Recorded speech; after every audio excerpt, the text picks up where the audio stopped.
Welcome to Larry's Library. This week I read another Marvel graphic novel.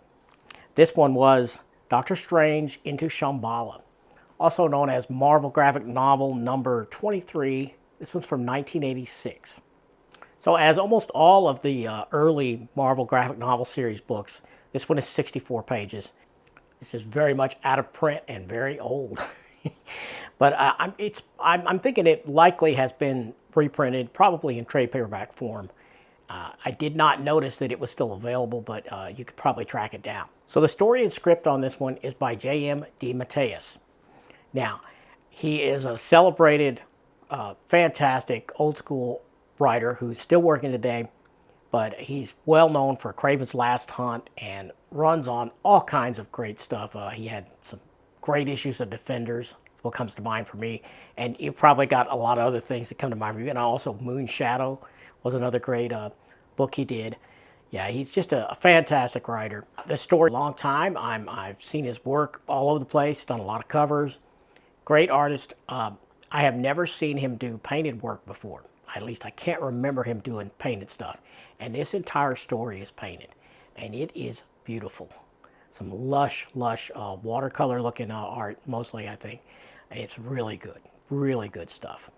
I was surprised because, like I said, I don't think I've ever seen Dan Green painted work before. So in this one, Doctor Strange travels to the temple where the Ancient One, where he met the Ancient One originally. And the Ancient One is passed on, long ago here. And he makes a pilgrimage periodically to go and visit that place in the story. And in this one, he goes there, and the Ancient One's servant, Hamir, gives him this box. And he says this is a gift from the Ancient One that he was told to give to him, but he was told to wait until this time, this exact year, whatever year it's supposed to be at this point, and to give it to him. So he takes this mysterious box, he takes it back home with him, and he tries to open it, and he can't. He's all kinds of spells on it, and he has no idea what the hell this wooden box is or what's inside of it.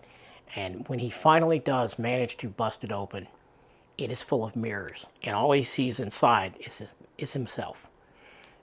And a word appears in his head. He has like this very psychedelic looking, very trippy looking sort of episode, and these visions all come to him, and one word appears: Shamballa.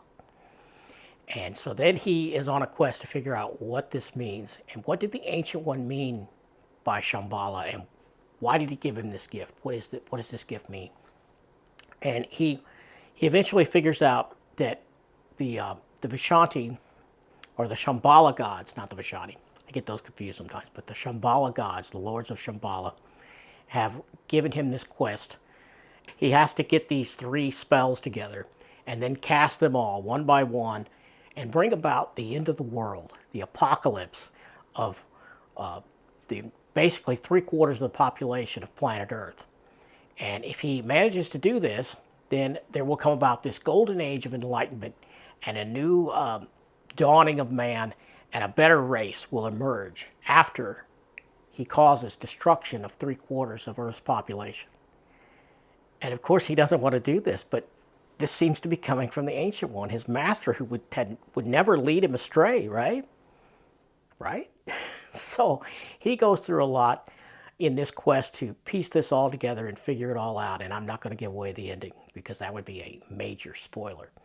But like a lot of JM DeMatteis' work, it's very trippy.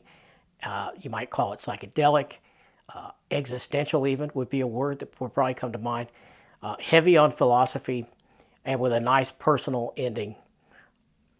It's a satisfying ending, it really is. I didn't really see it coming either. I mean, all the way up, I would say 3/4 down to the end of this, I had no idea how this was going to resolve. But it does have a hell of a good ending, and it's a very different kind of Doctor Strange story, as you might imagine. But I loved it a lot, and I give it 10 out of 10 easily. JM DeMatteis, his writing, especially his original stories,